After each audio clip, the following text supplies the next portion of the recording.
আপনি বা আপনার পরিবারের কোনো সদস্য যদি পাইলস, অর্শ বা কোষ্ঠকাঠিন্যের মতো ভয়ঙ্কর যন্ত্রণাদায়ক মলদ্বারের রোগে ভোগেন, তাহলে আজকের ভিডিওটি আপনার জন্য।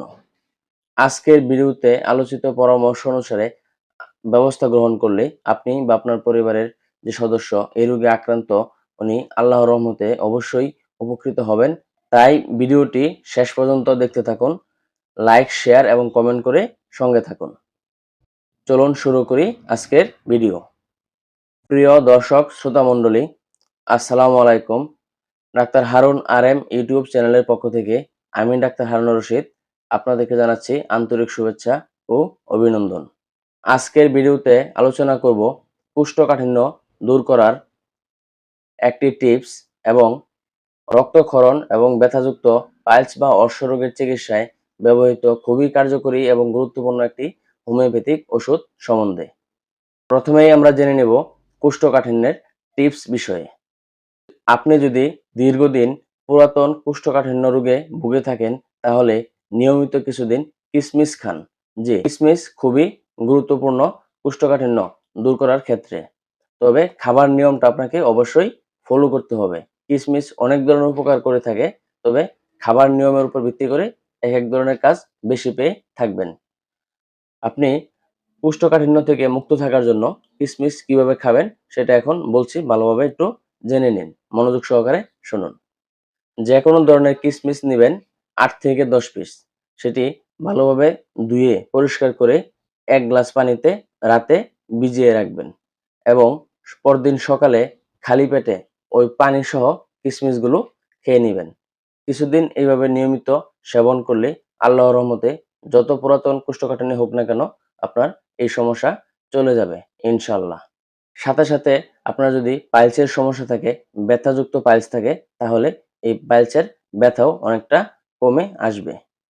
এখন আলোচনা করব রক্তক্ষরণ ও ব্যথাযুক্ত পাইলসের ক্ষেত্রে ব্যবহৃত সবচেয়ে গুরুত্বপূর্ণ হোমিওপ্যাথিক ওষুধ সম্বন্ধে। তার আগে বলি, আপনি যদি আমার চ্যানেলে নতুন হয়ে থাকেন, তাহলে চ্যানেলটি সাবস্ক্রাইব করে পাশে থাকা বেল আইকনটি অন করে রাখুন এবং বেশি বেশি শেয়ার করে দিন, কারণ আপনার একটি শেয়ার এই ভিডিওটি আরো অনেক মানুষ দেখার সুযোগ পাবে।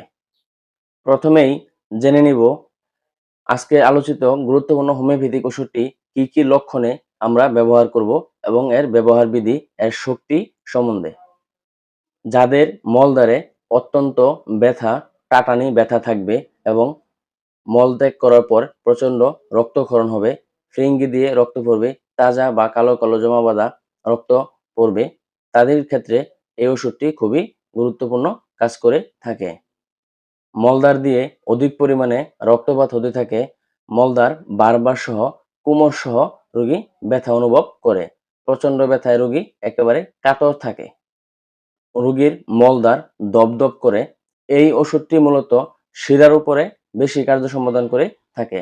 আক্রান্ত শিরাগুলি ফুলে যায়, শিরার ভিতরে রক্ত জমা থাকে, শিরাগুলি টন টন করতে থাকে। মলদ্বারের শিরা হতে রক্তস্রাব হয়, শিরাগুলি স্ফীতি থাকে, প্রচন্ড যন্ত্রণা, রোগী কান্নাকাটি করে। আলোচিত সমস্যাগুলোর ক্ষেত্রে সবচেয়ে কার্যকরী হোমিওপ্যাথিক ওষুধটি হচ্ছে হেমামেলিস ভার্জিনিকা। হেমামেলিস ওষুধটি মলদ্বারের শিরা এবং শরীরের যে কোনো স্থানে শিরার উপরে খুব ভালো কাজ করে থাকে।